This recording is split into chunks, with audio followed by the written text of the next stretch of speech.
সর্ষে বাটা দিয়ে বাটা মাছ খেতে অনেকেই খুব পছন্দ করেন, কিন্তু গ্যাস অম্বলের ভয়ে মন ভরে খেতেই পারেন না। এই রেসিপিটি ফলো করলে থাকবে না গ্যাস অম্বলের ভয়, আর মন ভরে খেতেও পারবেন আপনাদের পছন্দের রেসিপি। নমস্কার বন্ধুরা, কেমন আছেন সবাই? আমি কৃষ্ণা। আজকে আমি আপনাদের সঙ্গে শেয়ার করব বাটা মাছের সর্ষে বাটা রেসিপি। আর কি এমন উপকরণ ব্যবহার করছি যাতে গ্যাস অম্বলের ভয়ও থাকবে না, সেটি জানতে হলে ভিডিওটি শুরু থেকে শেষ পর্যন্ত সম্পূর্ণ দেখুন। তো চলুন বন্ধুরা, দেখে নিন আমি কিভাবে বাটা মাছের রেসিপি তৈরি করছি।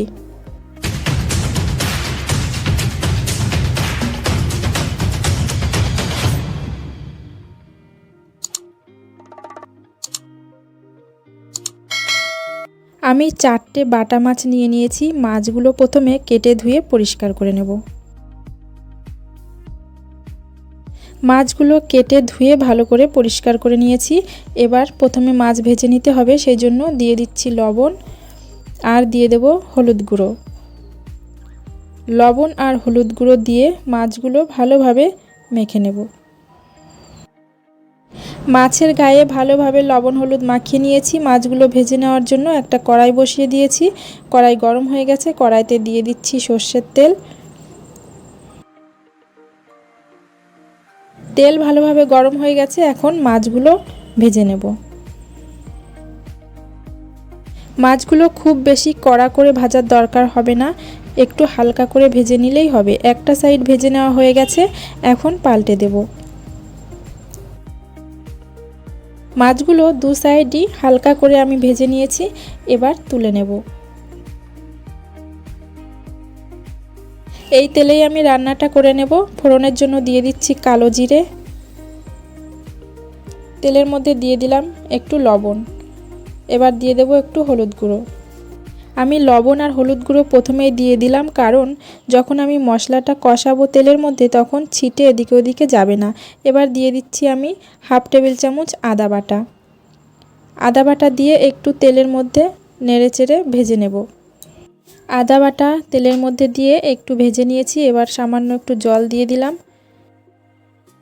এবার দিয়ে দেব হাফ টেবিল চামচ ধনে গুঁড়ো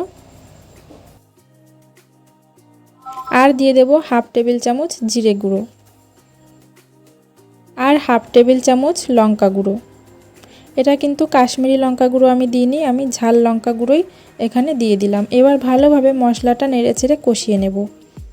মশলা ভালোভাবে কষিয়ে নেওয়া হয়ে গেছে, মশলা থেকে তেল ছেড়ে দিয়েছে। এবার ভেজে রাখা মাছগুলো একে একে আমি এখানে মশলার মধ্যে দিয়ে দিচ্ছি। আমি 1 টেবিল চামচ সাদা সর্ষে আর 1 টেবিল চামচ কালো সর্ষে পেস্ট করে ভালোভাবে ছেঁকে নিয়েছিলাম, সেটাই এবার আমি মাছের মধ্যে দিয়ে দেব।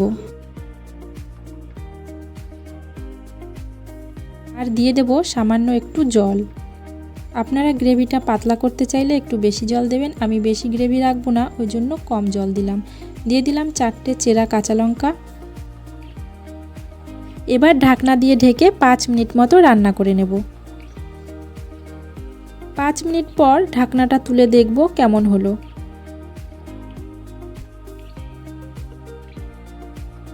এবার নিয়েছি থানকুনি পাতা। পাতাগুলো ভালোভাবে পরিষ্কার করে ধুয়ে নিয়েছি। এই রান্নায় থানকুনি পাতা ব্যবহার করলে গ্যাস অম্বলের কোনো ভয় থাকবে না। যারা সর্ষে বাটা দিয়ে যে কোনো মাছের রেসিপি খেতে পছন্দ করেন, তারা যদি রান্নায় থানকুনি পাতা ব্যবহার করেন তাহলে গ্যাস অম্বলের ভয় একেবারেই থাকবে না। এবার ঢাকনা দিয়ে ঢেকে আমি 2 মিনিট রেখে দেব, যাতে ভালো করে থানকুনি পাতাগুলো নরম হয়ে যায়। 2 মিনিট পর ঢাকনা তুলে নিয়েছি। দেখুন থানকুনি পাতাগুলো বেশ নরম হয়ে গেছে আর রান্নাও প্রায় হয়ে এসেছে। এবার আমি সামান্য একটু কাঁচা সর্ষের তেল নিয়ে ছড়িয়ে দেব। আমার রান্না একদম রেডি হয়ে গেছে, এবার কড়াই থেকে নামিয়ে নেব।